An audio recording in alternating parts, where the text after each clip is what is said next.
అలాగే ఇక్కడ దక్షిణామూర్తి చేతిలో ఏమున్నాయో చూద్దాం.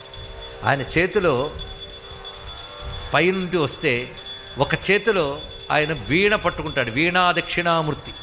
దక్షిణామూర్తి అనేక రూపాలు ఉన్నాయి. వీణ పట్టుకున్న మూర్తి ఉంటుంది, డమరకం పట్టుకున్న మూర్తి ఉంటుంది. ఇప్పుడు మనం వీణ పట్టుకున్న మూర్తిని చూద్దాం. ఒక చేతిలో వీణ, ఇంకో చేతిలో అక్షమాల. ఇది ఒక దక్షిణామూర్తి రూపం.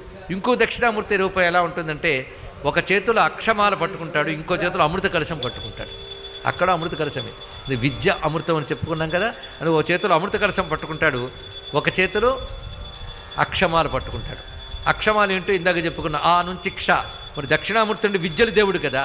విద్యల దేవుడు గనక ఆయన చేతిలో అక్షమాల ఉంది, ఇంకో చేతిలో అమృతం పట్టుకున్నాడు. ఇక్కడ సుధా కలశం అంటే విద్యల వల్ల అమృతం రావాలి.